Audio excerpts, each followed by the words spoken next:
Muito bem, caros catequistas da Arquidiocese da Paraíba, minha saudação a todos vocês que participam dessa caminhada formativa, né?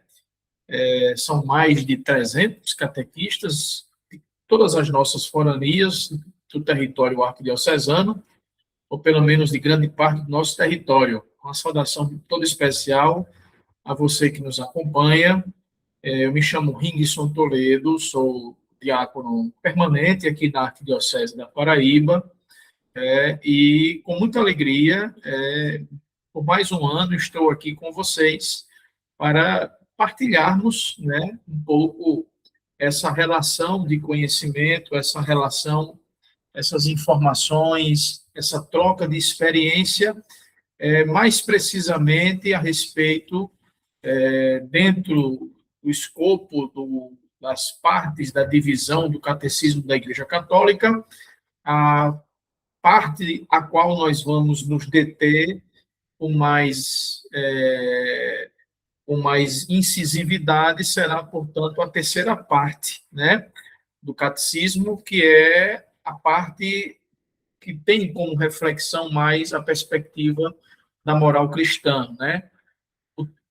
O título colocado, pelo menos na divisão do Catecismo da Igreja, é a parte referente à vida em Cristo. Não é? Então, por essa razão, a gente, na perspectiva, no itinerário, né, daquilo que o Catecismo propõe sobre a moral cristã, é o que nós vamos, de certo modo, debruçarmos nesses próximos encontros. Serão 4 encontros, né, que nós teremos. No último encontro, nós faremos uma avaliação, né, simples. Já de antemão quero dizer a vocês que não precisam se desesperar, não precisam ficar agoniados. Nós vamos disponibilizar uma pequena apostila, um pequeno material, com tudo aquilo que foi discutido e que, de certo modo, debatido e colocado aqui nas nossas aulas, nos nossos encontros, tá? Então, iremos disponibilizar esse material para vocês, para que vocês possam fazer os estudos, as revisões, tá? São 4 encontros. Hoje é o primeiro encontro que nós estamos tendo a oportunidade de debater essa temática, né? Uma introdução, um início, né? Peço desculpas também por esses momentos, por essas formações não estarem sendo ao vivo, né? Como a gente costuma dizer no tradicional, mas por questões de horário de trabalho e algumas atribuições também profissionais que eu tenho, não pude me encaixar nos dias e nos horários, digamos assim, das aulas ao vivo, né? Então, tive que fazer a opção, pelo menos nesse semestre, neste ano de 2026, pelas aulas gravadas. Mas queria dizer a vocês o seguinte, que todas essas aulas que nós estamos aqui discutindo, vocês não ficarão com dúvidas pendentes. Como vai ser a nossa orientação?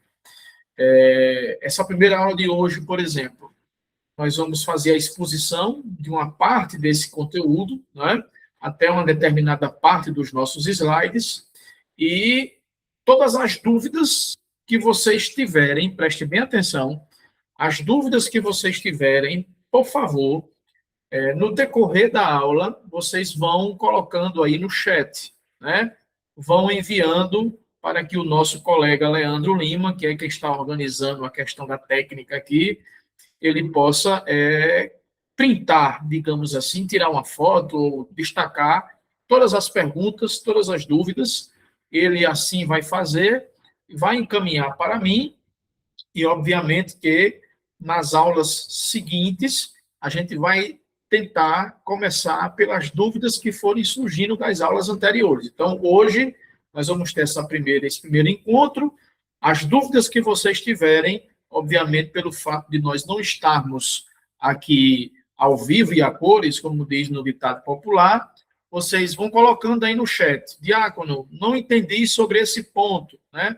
É bom que você especifique. Quando você falou sobre essa questão, eu gostaria que você explicasse melhor sobre isso, até para que eu me situe e possa, na próxima aula não, porque as aulas serão gravadas, né? Mas na última aula, ou na penúltima, né, antes da nossa avaliação, vou me propor a tirar todas as dúvidas, tá? Pelo menos eu creio que na terceira aula ou na quarta e última aula, né, antes de nós fazermos a avaliação, eu tirarei todas as dúvidas, né, possíveis para que vocês não fiquem, portanto, desesperados, agoniados, né? Peço, por favor, que a gente não foque nessa questão de estar preocupado com prova, com avaliação, né? Vamos focar naquilo que é fundamental, que é o quê? Que é a gente se debruçar sobre essa temática importantíssima, né? Dentro da divisão dos artigos, dos textos do Catecismo da Igreja Católica, conforme já está aparecendo aí no slide, que é a parte do Catecismo da Igreja que trata da moral cristã, né? O título é A Vida em Cristo. Todas essas discussões que nós vamos aqui, portanto, desenvolver nesses nossos 4 encontros estão, portanto, inscritos aí nos parágrafos 1691 a 2557, né? Esse parágrafo, portanto, deixa eu pegar aqui, né? Muito bem. Então, voltando para dizer a vocês que eu acho que deu um probleminha aí na internet. Então, retomando aqui a reflexão. Todas essas questões que nós estamos discutindo aqui, elas estão, portanto, colocadas no parágrafo do Catecismo da Igreja Católica, de número 1691 a 2557, tá bom? Então, vocês, com certeza, terão, portanto, como, de certo modo, entender na leitura, se você tiver curiosidade, posteriormente, em casa, de forma individual, quiser fazer as leituras, porque em todos os slides que eu vou mandar aí para vocês, vocês terão aí as citações exatamente dos parágrafos do Catecismo da Igreja a qual eu estou me referindo. Outros textos não estão no Catecismo da Igreja, estão em algumas outras literaturas, em alguns outros livros, que estão colocados lá na bibliografia, na referência, que também está proposta lá, né? Há também outros artigos, outros textos, fora o Catecismo da Igreja Católica, que a gente utiliza muito como referência para nos debruçarmos sobre essa temática da vida em Cristo, a temática da moral cristã, por exemplo. Não posso deixar de descuidar de São Tomás de Aquino e também da Suma Teológica, né? Me lembro muito que existe um escrito antigo, alguém chegou ao Papa Pio XI, uma certa vez, e perguntou assim: Santo Padre, se tenho dúvidas sobre alguma coisa, onde perguntar, onde pesquisar? E o Papa Pio XI olhou para quem perguntou e disse: vá a Tomás, né? Ou seja, busque Tomás de Aquino. E como eu particularmente tenho me debruçado muito nos últimos tempos na leitura, ainda um pouco superficial, digamos assim, mas não desprezando, né, um São Boaventura, não menosprezando Santo Agostinho, obviamente, né, que, de certo modo, pré-ordena muito o pensamento da teologia, a partir de um contexto mais da perspectiva da graça, né? Mas Tomás de Aquino é, de certo modo, alguém com o qual desde muito tempo que eu gosto muito, me afeiçoo, né? Minimamente, sem querer dizer que sou especialista, que sou estudioso, que sou doutor, não, longe disso. Sou apenas um curioso, né? E acho que, a partir das próprias referências que o Catecismo da Igreja apresenta, muitas delas citando a Suma Teológica, né? Eu não poderia aqui deixar de me furtar. Tem também um grande santo da Igreja, muito, digamos assim, é um paradigma para a teologia moral, que é Santo Afonso Maria de Ligório, né? Também é fundador da Congregação dos Redentoristas, não é? Então, só para citar aqui alguns expoentes, dos quais a gente vai encontrar aqui muitas referências, pelo menos de São Tomás, com certeza elas serão uma das mais citadas. Bom, isto posto, vamos começar sobre a reflexão do que a igreja quer dizer para nós a respeito da moral cristã. Primeiro que existe toda uma concepção, às vezes muito equivocada, a respeito dessa... quando se fala da moral, né? Às vezes limita-se ou quer-se apenas circunscrever a moral como um elemento negativo da concepção contemporânea. Nós sabemos que, do ponto de vista filosófico, ética e moral são elementos que fazem parte, portanto, de certo modo, da constituição da vida das pessoas, né? Existe até alguns pensadores que definem que há uma linha muito tênue, né? Muito frágil, que possa especificamente dizer qual é a diferença que há, né? Entre uma e outra, né?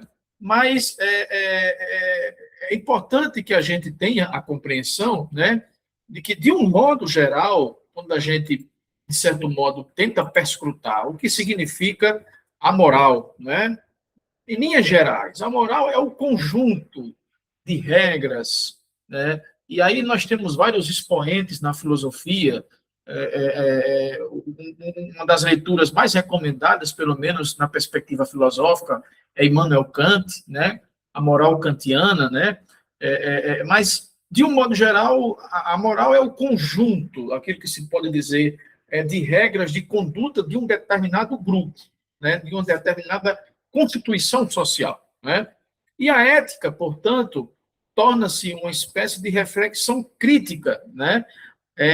Sobre essas determinadas regras de um grupo específico. Então, é como se a ética buscasse, portanto, entender, de certo modo, as condutas morais, né, de determinados grupos sociais, institucionais, dos quais a igreja também está inserida. A igreja tem a sua moral também, propõe a partir da Sagrada Escritura, obviamente, e da própria tradição e do magistério, desde os padres apostólicos, desde os apóstolos, dos padres da igreja, né, passando por toda a história da igreja, até chegar ao limiar da modernidade e o Concílio Vaticano e pós-concílio, essa era que alguns pensadores chamam da era da pós-verdade, né? Então, a igreja tem, sim, uma circunscrição, um pensamento moral do qual ela lega aos seus fiéis, ela orienta os seus fiéis como estes devem, portanto, serem conduzidos, né? E nesse sentido, se encaminharem para a vida em Cristo Jesus, tá? E, obviamente, que o catecismo da igreja, tanto para o catequista, né, que nós sabemos, a função do catequista ou da catequese não é fazer especulações teológicas em si. A função do catequista, primordialmente, como vocês já devem ter visto nos encontros já trazidos, debatidos, eu acho que com o padre Fábio anteriormente, é fazer ressoar, né? É fazer, portanto, repercutir, né? Isto está, portanto, na raiz da própria expressão grega da palavra catequese, né?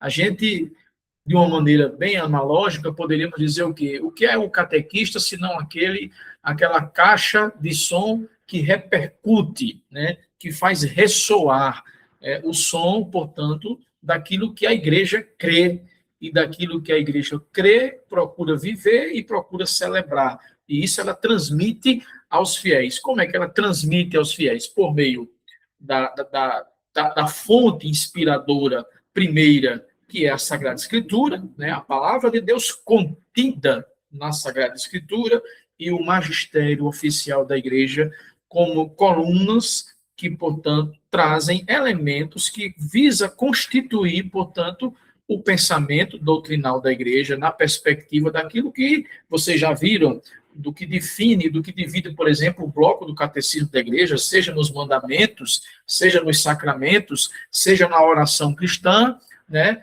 ou até mesmo na perspectiva daquilo que nós vamos estudar agora, que é a perspectiva da moral cristã. Então, a moral, de um modo geral, se constitui dessa forma, né? Define-se bem, digamos, genericamente falando. Quando falamos de moral, é porque nós estamos tratando de um determinado, digamos assim, conjunto de regras, de condutas constitutivas de um determinado povo, né? E a ética vem na perspectiva de quê? De compreender, de querer entender, né? O que essas constituições morais querem dizer, né? É como se a ética fosse a ciência que busca estudar a moral, né? Busca compreender. Então, do ponto de vista ético, ela busca refletir, por exemplo, aqui, afeito ao tema do nosso estudo, nós estamos, portanto, estudando a moral da igreja, né? Agora, a perspectiva ética, ela vai variando muito de época em época, não é? Hoje em dia, qualquer reflexão moral que a igreja traz, por exemplo, sobre família, sobre sociedade, sobre convivência social,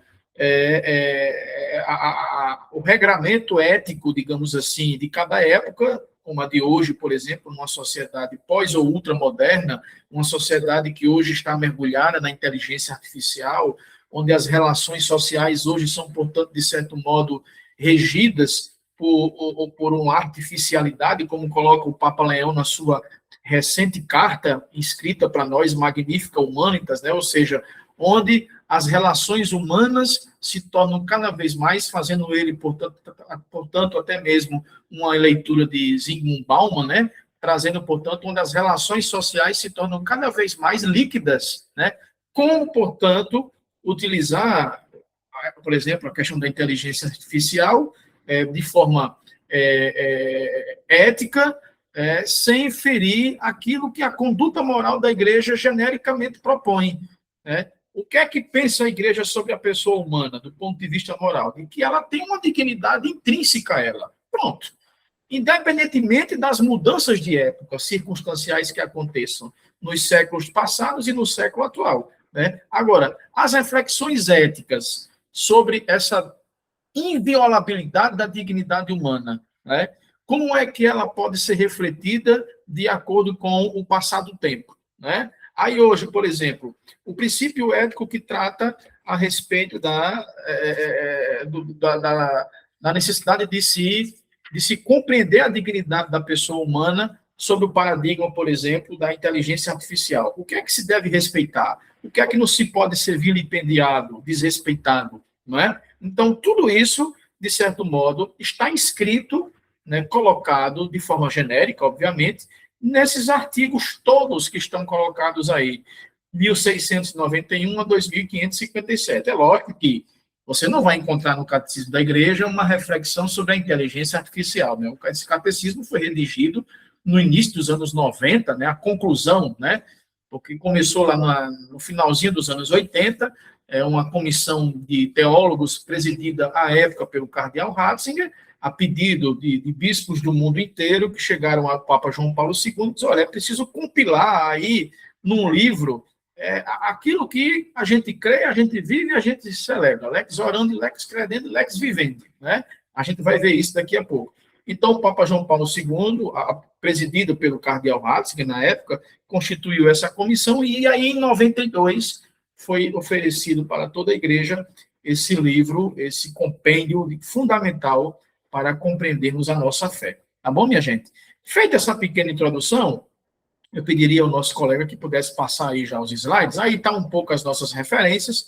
Vocês depois receberão esse material, tá? Não se preocupem, não fiquem agoniados, nervosos e nervosas. Bom, como disse, nós vamos nos debruçar sobre essa terceira parte do Catecismo da Igreja, a vida em Cristo, né? E no próprio texto do Catecismo da Igreja, nós vamos perceber que nessa terceira parte, quando se trata da vida em Cristo, existe, portanto, algumas subdivisões, né? Como está colocado aí, por exemplo, a primeira seção, a vocação do homem e a vida no espírito, né? é o que inicia nessa parte introdutória, né? Aí, no capítulo 1, nós temos a dignidade da pessoa humana, alguns apontamentos. É bom deixar claro que eu não coloquei todos os artigos do catecismo que tratam sobre essas subtemáticas, porque não temos tempo e nem condições, né? Alguns elementos que eu procurei destacar, eu coloquei aí para o apetite, né? Digamos assim, o gosto pela curiosidade de vocês catequistas, tá bom? Então, no capítulo 1, né, no capítulo 1 da terceira parte, né, do Catecismo da Igreja, né, que é a vida em Cristo, né, ou como nós dizemos, né, a moral cristã. Então, no capítulo 1 nós temos a dignidade da pessoa humana. No capítulo 2, a comunidade humana, o que pensa a Igreja sobre essas questões inerentes à vida em sociedade, né, a vida humana de um modo geral. E no capítulo 3, a salvação de Deus, a lei e a graça, tá bom? Lembrando a todos que é sempre bom deixar muito claro que qualquer dúvida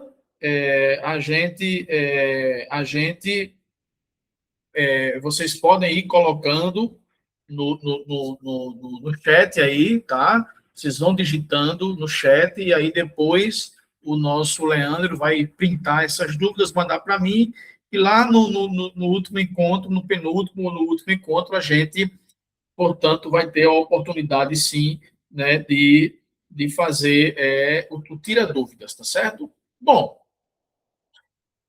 para início de conversa, em que se fundamenta a moral cristã? Né?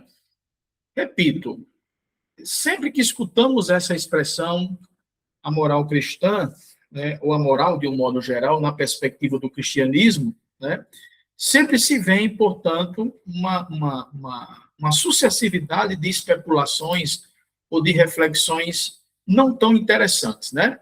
Mas é preciso que nós entendamos o seguinte, minha gente, de um modo geral, a moral cristã, né, ela tem a sua base, ela tem o seu fundamento, né, na perspectiva de quê? De que a visão ou a pessoa humana, né, ela tem, portanto, uma dignidade que precisa ser respeitada, exatamente porque, na perspectiva da graça, né, que supõe e pressupõe e mantém tudo, né, afinal de contas, é a perspectiva da graça que superabunda para além do pecado, né, como nos diz São Paulo, e é essa perspectiva da graça de Deus, né, que fundamenta a dignidade da pessoa humana, né, porque não somente fundamenta, como ela sustenta a própria condição humana. Por quê? Porque, como nós sabemos, na perspectiva da compreensão da teologia da graça, por exemplo, Deus é um Deus que não deixa de criar. O ato criacional de Deus, como vocês já devem ter ouvido, não terminou lá no Gênesis. Ela continua perdurando até os dias de hoje. Deus continua insistentemente criando, né? E por que é importante nós frisarmos isso? Porque a graça de Deus pré-existe, existe e continuará existindo, né? E veja, se essa perspectiva da graça, do qual nós entendemos que Deus continua a manter a pessoa humana como sua criatura, criada e que ainda continua criando, né? Porque tudo aquilo que fazemos, tudo aquilo o qual nós dizemos, nós fazemos, nós pensamos, nós realizamos, existe, portanto, contido aí uma presença de um ato criacional de Deus que perdura. Por que isso? Porque nós somos feitos à sua imagem e semelhança, né? Por isso que é sempre um equívoco quando a gente escuta algumas pessoas, até mesmo em algumas pregações, dizerem, às vezes, ou acentuarem muito a perspectiva da dimensão do pecado, né? e esquece que essa perspectiva da graça é o que superabunda, como nos diz a Escritura. E por que eu estou fazendo essa referência à graça de Deus, que permanece viva entre nós, que nos sustenta, que nos dá força, né, que se mantém ainda perdulária até os dias de hoje, perdão, né? Porque se Deus deixar de criar, né, praticamente não é nem que a gente morra, né? É como nos diz, como dizia João Batista Libanho, né? É um grande teólogo brasileiro. Se Deus deixar de criar, não é nem que a gente não vai nem morrer, a gente deixaria de existir, né? Nós não seríamos nada. Né? E aqui tem uma diferença grande, né? Não seria apenas o fato de dizer que nós morremos porque Deus deixou que a sua graça criadora não perdurasse mais. Nós não existiríamos, né? E isso é importante, por quê? Porque é exatamente fundamentado nessa perspectiva, né, da graça de Deus, que se correlaciona a ela os diversos outros elementos, né? Dos quais, por exemplo, a moral cristã busca estudar para defender esses elementos constitutivos, dos quais a igreja as defende de forma ferrenha. Não porque a igreja é retrógrada, ultrapassada, não, mas para mostrar que o seguinte, que a perspectiva da moral cristã, né, é, é exatamente a perspectiva de fazer com que a dignidade da pessoa humana seja, portanto, cada vez mais elevada. Por quê? Porque a pessoa humana não foi criada para qualquer coisa, mas para ser imagem e semelhança de Deus. Por isso que a graça de Deus, que de certo modo nos concebeu, nos fez chegar até aqui, nos criou, ela não pode terminar lá no Gênesis, quando Deus deixa de criar hipoteticamente o homem e está tudo acabado. Não, não, não, não, não. Ela ainda continua, né? Então, essa presença criadora de Deus, da sua graça, ela continua exatamente, e é por isso que a gente precisa preservar, né, a perspectiva da moral, né?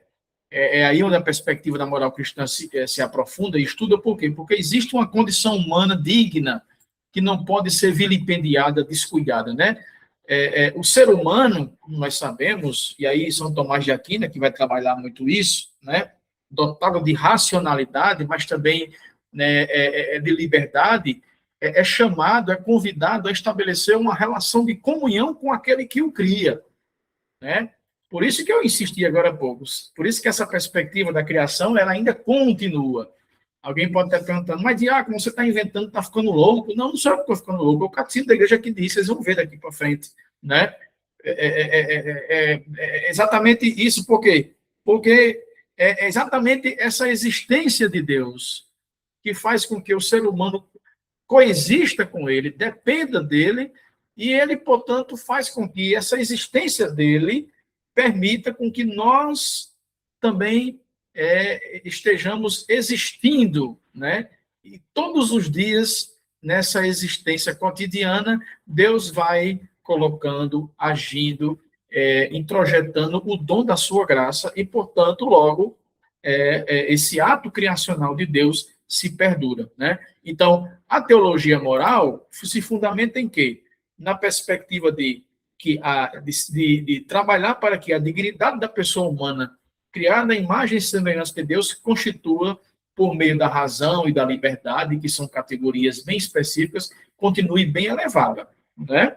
E isso é importante, né? Porque não basta, isso aí também São Tomás de Aquino vai dizer para nós algo interessante. Eu vou até pegar aqui um trecho da Suma Teológica, né? Bem interessante para nós entendermos isso, quando ele diz aqui, por exemplo, o seguinte, né?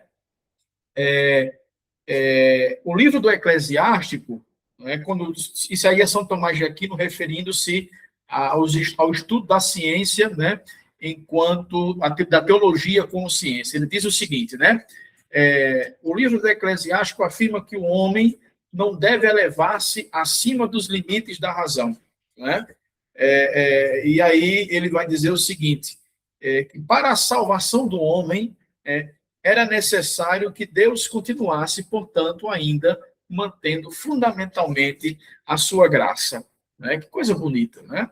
Então, é por isso que a teologia moral portanto, esse ramo da teologia, da teologia, nós sabemos a teologia como como gênero, né? E as suas espécies são as várias disciplinas a qual a teologia tem, dentre elas o ramo da teologia moral, né? E a moral cristã, né? Então, essa moral cristã busca fundamentar-se em quê? Como nós vemos, né? Na perspectiva de que a dignidade da pessoa humana seja mantida de forma elevada, né?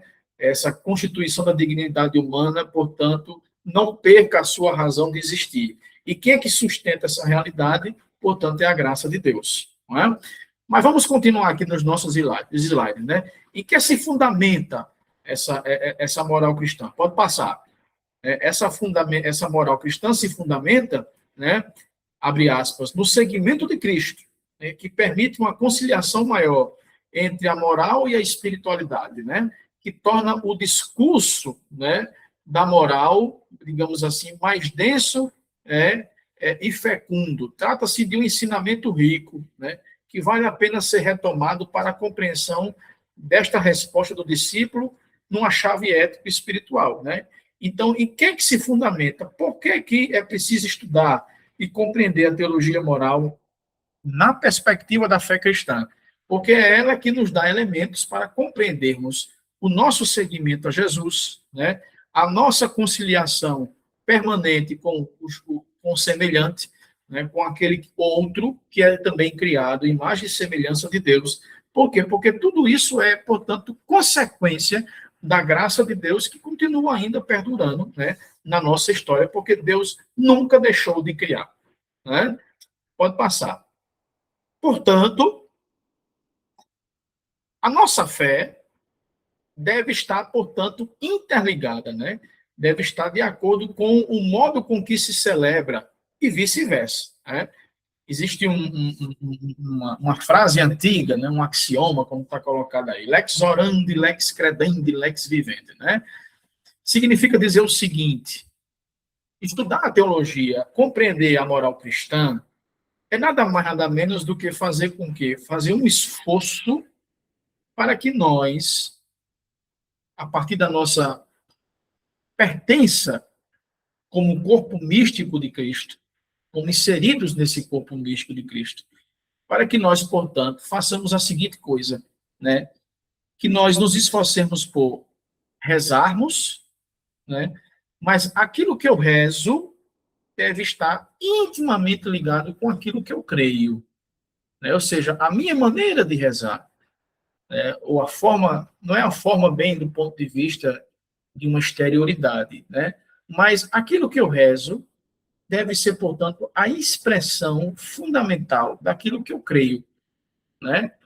E aquilo que eu rezo deve ser ou deve estar interligado com aquilo que eu creio, para que isso seja, portanto, levado com aquilo que eu vivo.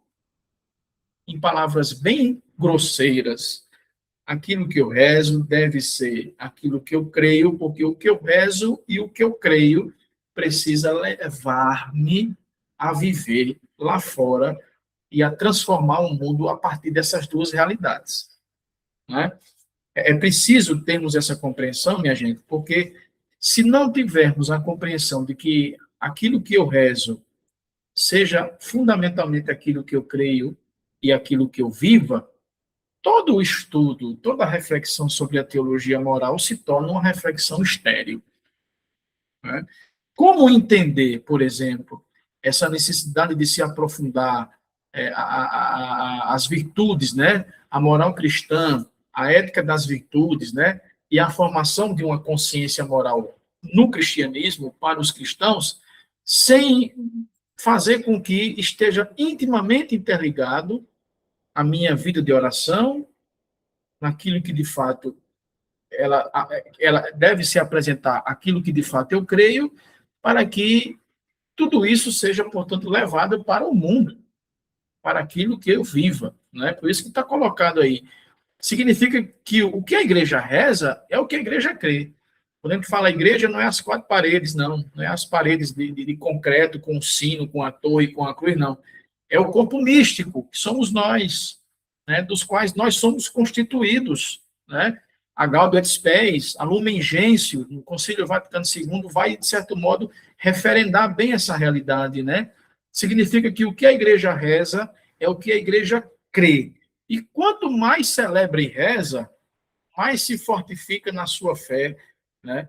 Recebida dos tesouros da tradição e da Sagrada Escritura. Então, o catequista, ele é convidado fundamentalmente a buscar viver na sua vida esses axiomas, né? Lex orandi, lex credendi, lex vivendi. Aquilo que eu oro deve estar intimamente correspondido com aquilo que eu creio, para que muito mais intimamente se corresponda com aquilo que eu viva. Né? De fato, assim, digamos assim, horrendo, um contratestemunho, principalmente para quem é um catequista, né, que de repente queira habitualmente a querer criar uma concepção moral, digamos assim, e até mesmo teórica, dogmática, doutrinal, que não seja aquilo que a igreja propõe para a nossa fé. Lembremos do que eu coloquei no início aqui do nosso encontro, alguns minutos atrás, repercutindo até o que o Papa Francisco disse há uns 2, 3 anos atrás, que a função do catequista não é ser um especulador da fé. Isso aí fica para quem estuda teologia, né? Que a teologia, como a ciência, como qualquer outra ciência, ela também é especulativa, ela é experimental, ela precisa ser, portanto, confrontada, ela precisa, portanto, evoluir, né, sem deixar o núcleo central da fé se perder. Isso aí fica para quem é teólogo, para quem quer se aprofundar. Agora, para quem quer ser catequista, a missão fundamental é fazer repercutir aquilo que a igreja crê, né? Mas não basta repercutir aquilo que a igreja crê, é preciso que o catequista repercuta aquilo que a igreja crê, mas que também repercuta o que ele vive, o que ele reza, né? Por isso que não se concebe de forma nenhuma, por exemplo, um catequista que queira repercutir o que crê no mundo lá fora, se não seja aquilo que também ele busca viver na sua prática de oração junto à comunidade, né? É inconcebível alguém que queira, por exemplo, ser catequista, viver a prática da vivência ou da catequese junto à sua comunidade, ou se dizer, eu sou um catequista, eu estou participando da formação para receber o ministério de catequista. Tá, mas como é que você tem vivenciado, né, essas máximas da oração, da crença e da vida, lex orandi, lex credendi, lex vivendi? Onde é que a gente vive concretamente aquilo que reza, aquilo que crê no mundo?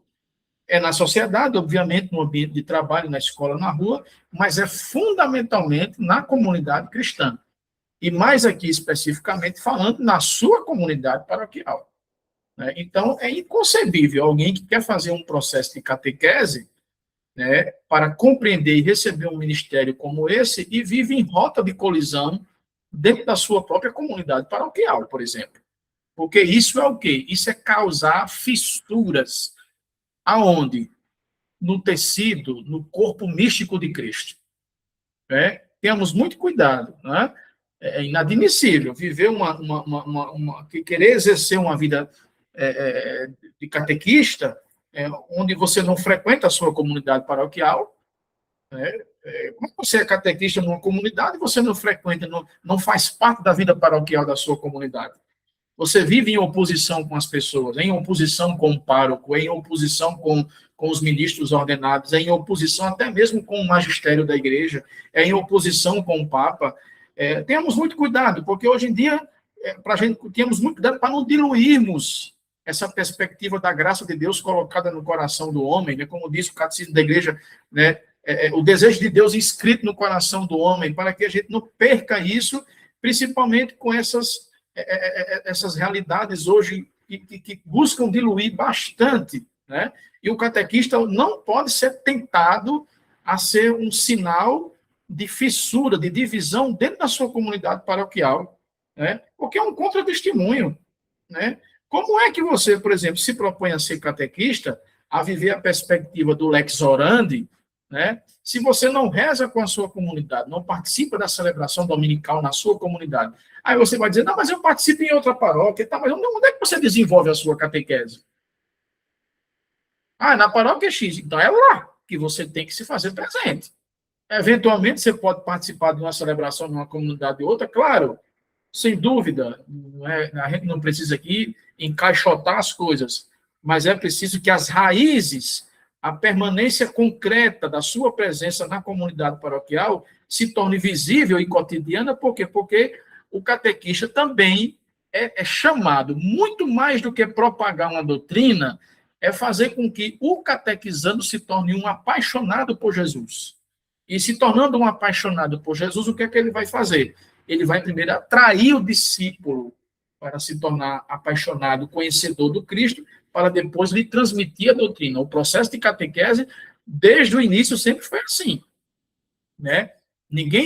O próprio Cristo, como catequista por prioridade, em nenhum momento Jesus apresentava o código moral de Moisés, né, a Torá, como o requisito inicial para ser seguidor dele, né?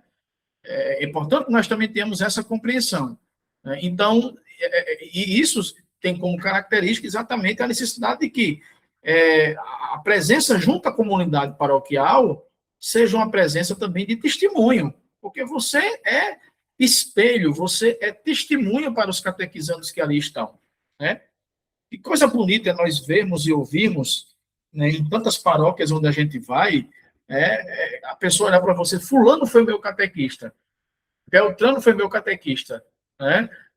Que bonito ver isso, né? E depois os catequizandos daquele catequista que se tornam também depois repercutidores dessa mesma doutrina, não é? Então, nos atentemos a isso, viu, gente? Que essa relação lex orandi, lex credendi, lex vivendi me desemboca a viver no mundo, mas também me convida, como catequista, mas como cristão, né? A viver a minha experiência de fé e de oração na comunidade, junto à comunidade, né? Retomemos aqui os próprios textos pós-ressurreição de Jesus, né? É sempre na comunidade, é sempre tendo Cristo como o centro, no meio, né? Que a comunidade dos ressuscitados, do ressuscitado, que somos nós, né? Vai, portanto, construindo a sua identidade, não é? É isso. O que é que caracteriza o papel do catequista, o papel dos cristãos desde outrora, né? Primeiro, se tornarem repercutidores da mensagem fundamental, né? Do querigma, né? Do anúncio de um Cristo morto e ressuscitado, né? E é exatamente repercutindo esse anúncio que eu vou fazer com que as pessoas se sintam atraídas, apaixonadas a serem, portanto, discípulas e discípulos desse Jesus, né? Então, tudo isso é um processo que está intimamente concatenado. E aí a teologia moral, ou a moral cristã, nos ajuda muito, tá bom? Pode passar. Bom, o que é a teologia moral, né? Indico também essa leitura aí do Frei Antônio Moser, né? Alguns paradidáticos muito interessantes. É um frade franciscano que morreu alguns anos atrás, autor de um livro muito conhecido, O Enigma da Esfinge, né? Quem quiser ler e procurar, bem interessante, também serve muito no campo da psicologia, né, da filosofia, da antropologia e também da própria perspectiva da teologia moral. Mas o Frei Antônio Moser é um dos grandes baluartes, né, da reflexão moral aqui na teologia brasileira. Pode passar. O que é a teologia moral? A teologia moral, minha gente, é o nome que a tradição católica romana, na nossa igreja, deu à disciplina teológica que lida com a vida e a ação cristã. Okay? Tudo aquilo que eu estava falando até aqui. Os protestantes falam da mesma disciplina, mas sob o título de ética cristã. A teologia moral sempre vivenciou a tensão entre a vida moral prática, mais associada ao sacramento da penitência, e a aproximação teórico-acadêmica do mundo universitário, né? De certo modo, essa tensão continua a existir até hoje na teologia moral contemporânea, né? É importante destacar isso. No passado, se existia sempre uma perspectiva de se frisar, ou de se estudar a teologia moral, né, muito associada à perspectiva do sacramento da penitência, né, O que é que isso significa? Na verdade, essa é uma reflexão que está nos slides mais para frente, eu não queria adiantar o conteúdo, mas se tinha sempre uma noção no passado de se debruçar, ou de se estudar, ou de se levar ao conhecimento da reflexão moral da igreja, numa perspectiva de que as pessoas sempre estivessem buscando, né, fazer, portanto, uma reflexão da sua vida íntima, buscando penitenciar-se, né? Essa era uma concepção de reflexão da teologia moral, um pouco até mesmo antes do Concílio Vaticano II. Mas pode passar. No Concílio de Trento, por exemplo, né, teve 25 sessões daquele concílio, né, um concílio importante, um concílio que organizou, praticamente instituiu o primeiro catecismo, né, da igreja, um dos primeiros catecismos compilados, né, obviamente que na história do cristianismo, nós temos outros aspectos, nós temos outras literaturas, como a Didaqué, que remonta aos primeiros 2, 3 séculos do cristianismo, a Didascalia Apostolorum, né, que são, portanto, referências ainda da era dos apóstolos, né, da época dos apóstolos, né, mas o Concílio de Trento, de certo modo, ele reformula praticamente um primeiro catecismo um pouco aos moldes desse que nós temos hoje na atualidade, sendo que na época ainda é muito reduzido, né. Podemos dizer, portanto, que ele é o lugar do nascimento da teologia moral, né? A partir do Concílio de Trento, com a reformulação do primeiro catecismo, etc., que houve, portanto, né, a reformulação da teologia moral, né? Pode volta ainda o anterior, né? Pois com a queda do domínio sociopolítico territorial da Igreja Católica, a partir da entrada da Reforma Protestante, não era mais possível que a igreja continuasse a estabelecer normas legais para a vida social. Há, portanto, o estabelecimento de uma certa crise, né, com a vinda da Reforma Protestante, né, na perspectiva da igreja estabelecer e orientar a perspectiva da vida moral de toda uma sociedade, né. Isso começa a partir do século XVI, XVII.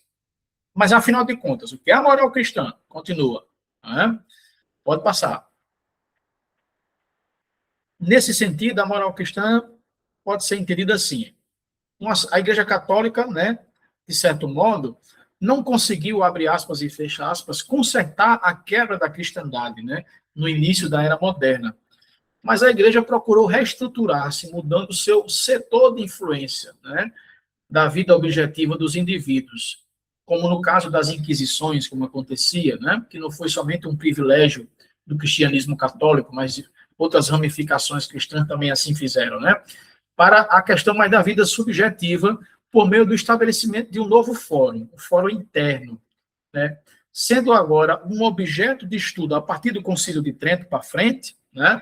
Com algumas mudanças de reflexão surgidas a partir, principalmente, da Reforma Protestante, a Igreja, portanto, busca mudar um pouco o foco, o objeto central do estudo da teologia moral, mais de um âmbito coletivo para um âmbito da consciência dos indivíduos, né? Então, muito mais do que regrar o comportamento social, a igreja começa, de certo modo, a reordenar o estudo da teologia moral para o objeto da própria consciência, né? Porque é na sede da consciência humana, da pessoa humana, que surgem, portanto, as implicações, digamos assim, mais concretas para as práticas daquilo que ele vai fazer, de bom ou de mal, né?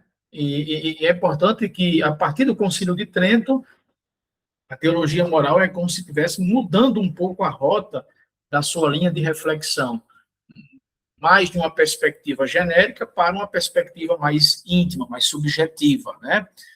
Portanto, pode passar.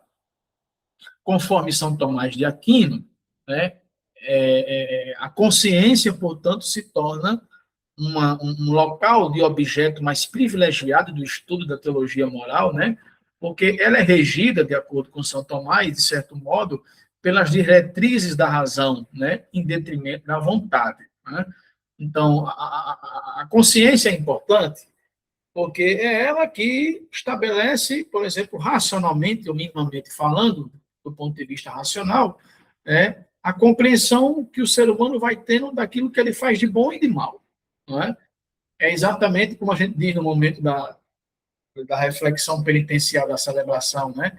Exame de consciência, buscar refletir a partir da consciência, onde é que nós pecamos, exageramos, né? Então, São Tomás de Aquino parece que, de certo modo, se debruça bem sobre isso daí também, né? E aí ele diz, olha, é preciso entender que a consciência ela tem uma predominância régia muito mais do que a própria vontade, né? As inclinações da consciência que, de certo modo, ordenam um pouco o pensamento e a vida cristã do indivíduo, né? E, obviamente, as consequências dele na vida cristã. Pode passar. Né? Então, a nova concepção que a teologia moral busca ter é que a consciência se torna o lugar privilegiado da vida moral e da identidade da pessoa, né? Apesar de não ser um termo que esteja na Bíblia, um aspecto da consciência é tirado do Novo Testamento, né? Nesse sentido, é a consciência a faculdade da reta razão, capaz de fazer o julgamento moral movida por princípios morais universais. Então, perceba, num dado momento da história, a igreja muda um pouco a rota, digamos assim, da reflexão do campo da teologia moral para saindo de uma linha de uma reflexão mais geral, de regramento geral de toda uma sociedade para o aspecto mais da consciência pessoal de cada sujeito, né? Para que cada um examinando essa realidade, ele tenha, portanto, depois a capacidade de buscar, observar e a desenvolver bem os parâmetros da sua vida. Pode passar. Bom, o século XX foi marcado por uma profunda reviravolta na teologia moral por causa de dois grandes momentos nada interessantes, né? A Segunda Guerra Mundial e a realização do Concílio. Aliás, dois momentos não, aliás, dois sim, porque as duas grandes guerras, né? Mais um terceiro momento, acrescentando aí um pouco ao texto, que foi sim interessante, né? O primeiro não interessante, como está dito aí, a Segunda Guerra Mundial, e o segundo interessante, claro, com certeza, que foi o Concílio Vaticano II, né? Segundo Kenan, né, a intenção dessa virada de concepção e de reflexão da teologia moral por parte da Igreja, né, foi na perspectiva de liberar os estudiosos da teologia moral para encontrar, portanto, um terreno propício, né, a fim de se porem a caminho de um diálogo com o mundo contemporâneo, né? Atualmente, a ética teológica compõe um dos saberes das ciências humanas, mas isso só ocorreu graças à opção que muitos teólogos morais fizeram, né, em fundamentar-se, portanto, a partir de algumas orientações dadas pela Constituição Gaudium et Spes. O que significa isso, gente? O que é que tudo isso quer dizer? Veja, a partir do Concílio Vaticano II, a compreensão da teologia moral começa a tomar um redimensionamento diferente, né? Os teólogos estudiosos da teologia moral vão, portanto, tomando por base certos acontecimentos da própria história humana, como o caso das duas grandes guerras, começam a levar a concepção da reflexão moral, né, da necessidade do homem refletir do ponto de vista moral e ético sob a ótica cristã, mediante também aquilo que as suas consciências projetam, né, e, consequentemente, como é que, na prática, essa pessoa humana vem tratando, né, a sua vida, a vida dos demais, né? E aí, por exemplo, a Constituição Dogmática Gaudium et Spes, a Constituição do Concílio Vaticano II, Gaudium et Spes, que significa alegria e esperança, né? A Gaudium et Spes, alguns estudiosos dizem que é uma espécie de pacificação, digamos assim, de reencontro da igreja com a modernidade, né? Não significa nada com modernismo, com falta de limites, por favor, não confundamos isso. Mas a igreja, de certo modo, historicamente, se deteve muito refratária em relação aos avanços da modernidade, né? Que já vinham sendo constituídas alguns séculos antes, alguns decênios antes do próprio Vaticano II, do Concílio Vaticano II. Então, é exatamente um pouco a partir dessa mudança, né, que o paradigma da história humana vai tomando, que também a própria teologia moral começa a se redimensionar, né, como vai dizendo aí. É preciso agora começar a trazer a preocupação do estudo da teologia moral também para as relações humanas mais coletivas. Ou seja, aquilo que está na minha consciência, que eu racionalmente reflito na perspectiva do bem, como vai dizer, né, São Tomás de Aquino, na Suma Teológica, né, eu estou até com o livro dele aqui, que ele algumas coisas ele chama, por exemplo, de voluntariedade humana, as circunstâncias dos atos humanos, né, a vontade e o objeto, as causas que movem a vontade humana. Tudo isso, a concepção tomista de São Tomás de Aquino, de certo modo, entendia na perspectiva de uma leitura mais teórica, mais crítica, baseada muito na concepção aristotélica do conhecimento, né, do qual São Tomás de Aquino busca fazer uma releitura, né, mas muito residente, portanto, dentro da própria concepção do homem de uma maneira mais intimista, né? Com o Concílio Vaticano II e todos os fatos históricos acontecidos antes, a Igreja redimensiona. Não, peraí, é preciso a gente trazer a reflexão da teologia moral para uma perspectiva também de que aquilo que o homem, na sua consciência, deve pensar, e deve pensar para o bem, se torne, portanto, concreto na perspectiva de mudar a sociedade e a vida humana, né? Pode passar. E aí, tem alguns slides aí que eu estou trazendo para vocês, que são, portanto, provocativos, né? Onde está Deus agora? Veja, alguns fatos históricos fizeram com que, do ponto de vista paradigmático, até mesmo a teologia moral buscasse reescrever um pouco a sua maneira de pensar e de refletir o que dizer ao homem dos tempos de hoje, né? Como falar de um Deus que permanentemente mantém sobre nós a sua graça, como falei lá no início da nossa aula de hoje, né? Que permanentemente continua criando, que permanentemente insiste para que a sua graça continue dentro de nós, com tantas atrocidades acontecidas na história, né? Onde é que está Deus, por exemplo? A Segunda Guerra Mundial foi um estopim, digamos assim, para uma reflexão e uma aceitação do problema moral entre católicos, né? Pois ela teve um papel crítico a respeito da teologia cristã. Né? Como dizer que Deus existe diante de tudo, de duas grandes guerras que praticamente dizimaram toda uma Europa, minha gente? Essa é uma pergunta que a gente pode fazer uma hermenêutica, trazendo uma atualização, inclusive para os mundos de hoje, para a realidade de hoje. Como entender onde é que está Deus diante de tantas realidades, né, que nós hoje visibilizamos? Né? Da mesma monta que a Reforma Protestante teve altura na história da Igreja. Tornou-se aparente a falência, né? Ou seja, já não bastava mais citar os manuais antigos de teologia moral, né? Na perspectiva de formar uma consciência cristã coletiva, né? Sem deixar de trazer para o miolo dessa reflexão as barbáries que o nazismo e o fascismo, por exemplo, fizeram a ponto de destruir, dizimar civilizações inteiras, trazendo, como, por exemplo, aconteceu praticamente no nazismo, né, argumentos de mentira sobre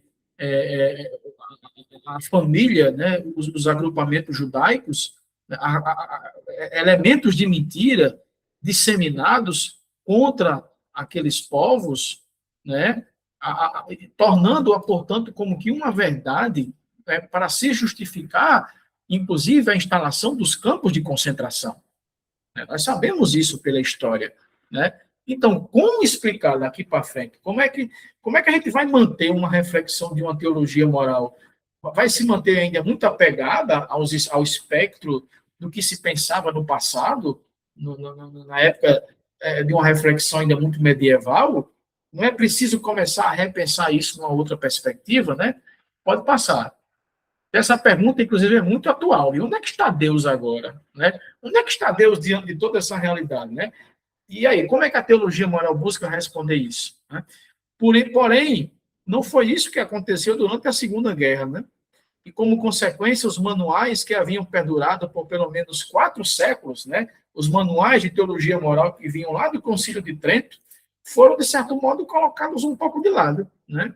Nesse sentido, houve uma mudança profunda, né, mais jurídica do que moral, apoiada, por exemplo, na perspectiva do direito canônico, né, que tem ali as suas reformulações, seja nos anos posteriores, em 1917, a reedição do atual Código em 83, enfim, apoiado no direito canônico para um paradigma de consciência moral complemento, que tem agora como finalidade responder ao homem de hoje, né, mediante as agruras de hoje, né, onde é que está Deus? Onde é que Deus pode ainda ser entendido e refletido, né? E aí alguém pode estar entendendo, pode estar perguntando, mas o que é que a catequese tem a ver com isso? Tudo, né? Como é que você vai apresentar? Como é que você vai levar a pessoa de Jesus ao conhecimento de um catequizando, se atrocidades como essa ainda continuam a perdurar na existência humana no dia de hoje? Com tantos sinais de violência, com tantos sinais de divisão, nossas comunidades paroquiais religiosas divididas, às vezes entre nós por picuinhas, por fofocas, por mentiras, aí a gente mira na sociedade, a gente mira na política, a gente mira nas relações sociais, as nossas comunidades hoje praticamente dominadas pelo crime, né? Bem, se naquela época questionou-se isso tendo como base o que aconteceu em 2 grandes guerras, hoje a gente pergunta, e diante das guerras que acontecem hoje, e diante do fratricídio que hoje praticamente existe entre as pessoas, já que nós somos imagem e semelhança do Criador, somos, portanto, portadores dessa graça criacional que ainda continua a existir, mas diante de tanta atrocidade, ainda vale a pena perguntar onde está Deus? É aí onde a nova concepção da teologia moral busca, de certo modo, orientar. E aí o catecismo da igreja, nessa parte terceira, buscou absorver muito, né, procurando dar uma resposta, pelo menos mínima, né, aos cristãos católicos. Pode passar. Sendo assim, a teologia moral teve de repensar o seu fundamento teórico, né, lógico, né, de modo que ela pudesse se preparar para uma nova geração de homens e mulheres na igreja no mundo secular. Foi preciso, de certo modo, redimensionar um pouco isso. Faz parte daquilo que eu tinha dito a vocês. A concepção histórica, né, entre moral e ética, se a ética busca, de certo modo, estudar a moral, perguntar o porquê desses códigos morais, desses conjuntos de regramento morais para cada época. Então, quais são os questionamentos éticos que hoje são feitos, né, mediante certos elementos morais que não se pode mais, de certo modo, perdurar os que tinham no século XVI com o que nós vivemos hoje. Vou pegar aqui um exemplo muito sorrateiro, muito genérico, por exemplo. Recentemente, o Catecismo da Igreja Católica foi reformulado pelo Papa Francisco a respeito, por exemplo, da pena de morte. Né? Qual era a concepção moral que se tinha em séculos passados? Era que, até certo modo, a pena de morte era justificada? Né? Talvez sim, talvez não. E aí vem a reflexão ética do nosso tempo. Não, peraí, a igreja vai continuar mantendo ainda a posição, de certo modo, complacente? Aí veio o Papa Francisco e disse, não, a vida humana ela precisa ser respeitada de forma integral, desde a sua concepção, né? Aí entra as implicações de sermos contrários, por exemplo, à cultura de morte, ao aborto, etc., como também somos contrários a toda e qualquer prática de extinção da vida humana na sua existência, na sua vida pós-nascimento, né? Como, por exemplo, já se tinha em relação à eutanásia e também agora também em relação à pena de morte. A vida humana é integralmente respeitada, aquilo que eu tinha dito no início da nossa aula, né? Isso aí, portanto, é base também da própria moral cristã. Por quê? Respeitar a vida humana integralmente é, portanto, manter elevada a dignidade da pessoa humana que foi criada à imagem e semelhança de quem? De Deus. E isso é um princípio fundamental, tanto da teologia moral, né, quanto da concepção da doutrina da igreja, seja no início do cristianismo, obviamente, a maneira daquela época, seja nos dias de hoje. Né? Por essa razão, depois do Concílio Vaticano II, a antropologia busca basear-se na compreensão do ser humano como um ser social, né? E as questões morais não são tematizadas em chave de leitura numa perspectiva mais individualista, né?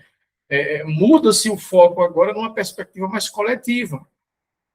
Apesar do Concílio Vaticano II não ter elaborado um documento sobre teologia moral específico, ele deixou em alguns documentos afirmações e abordagens importantes para a vida cristã, né? E aí é importante que nós nos debrucemos, né, sobre alguns desses documentos, como, por exemplo, a Gaudium et Spes, né? Apesar de não ter... Pode passar para o próximo slide. Dentre esses documentos, nós destacamos a Dei Verbum, que trata, por exemplo, da reflexão que a Igreja tem sobre a perspectiva da revelação de Deus em Jesus Cristo, né?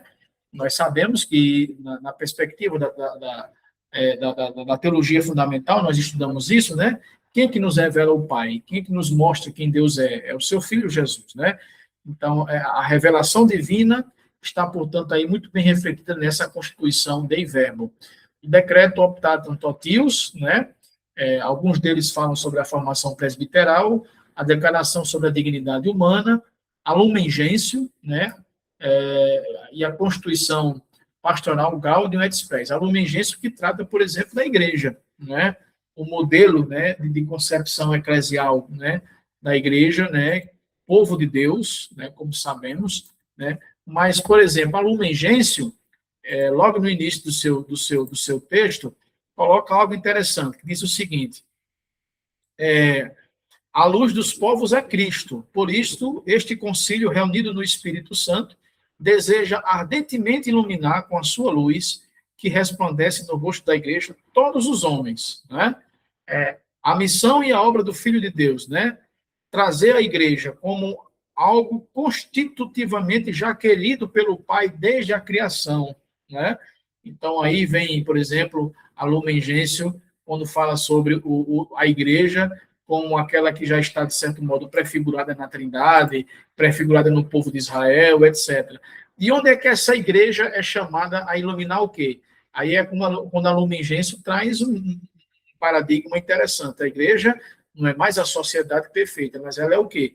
Ela agora é sacramento da salvação, né?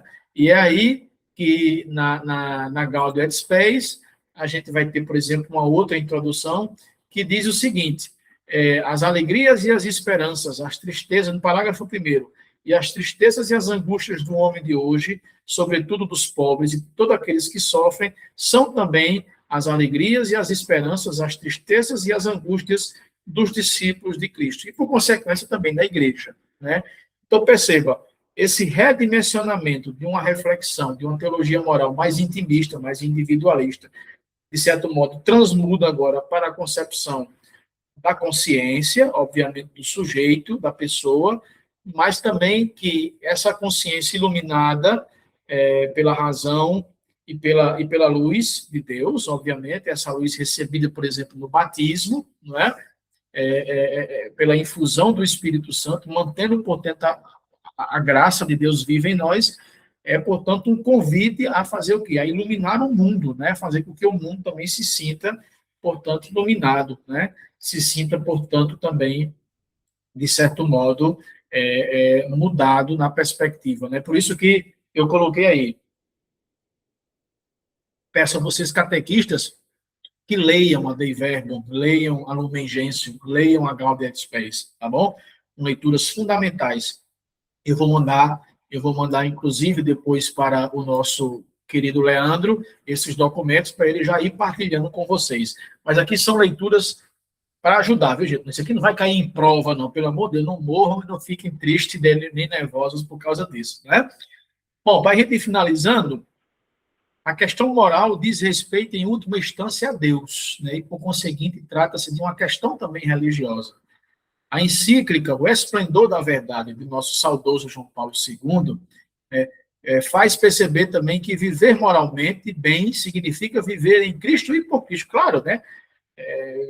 O que é que João Paulo II colocou no Esplendor da Verdade, como também aquele famoso documento que ele ainda publicou em 1979, né? João Paulo II tinha uma veia filosófica, né? Muito grande, né? Ele era um grande estudioso também de São Tomás, né?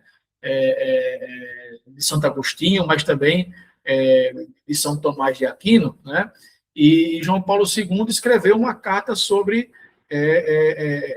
o homem, né, e a perspectiva de Cristo, em 1979.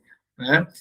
Mas o mais importante é que, no esplendor da verdade, né, que, de certo modo, João Paulo II traz para nós uma linha de reflexão bem atual, que ainda continua muito atual nos dias de hoje, ele vai colocar o seguinte, que toda a referencialidade da pessoa humana, Cristo, né?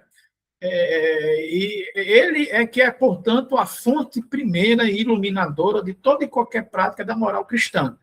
Né? Ele é o que conduz a fazer com que a pessoa humana encontre a verdade, nos diz aí o texto, né? Para que resplandeça no seu rosto e também se reflita na igreja, né? Que é, portanto, o sacramento, que é, portanto, sinal de que do evangelho, gosto muito daquela representação, né? Nós somos apenas a igreja é apenas uma lua, né, que reflete apenas uma luz que não é sua, né? Mas a luz do sol que é Cristo, né? Então, que coisa boa, sermos apenas reflexo dessa luz que não nos pertence. Então, na perspectiva da teologia moral, o que é que o homem e a mulher é convidado a fazer? João Paulo II, de forma muito sábia aí no Esplendor da Verdade, nos diz, ele é convidado a fazer nada mais, nada menos do que refletir o frescor, o odor, o sabor de Cristo, né? O cheiro de Cristo, o perfume de Cristo.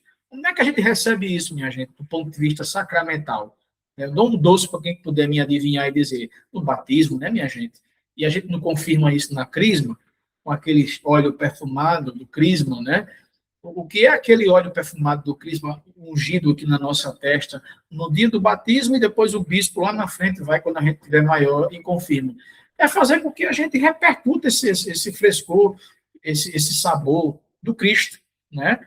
Então, toda e qualquer perspectiva de reflexão da teologia moral não é senão a necessidade de sermos reflexos, né? Desse que é o modelo central para todo e qualquer homem de ontem e de hoje, né? Isso aí, João 23, de certo modo, também colocou isso na Pátria em Terres, né?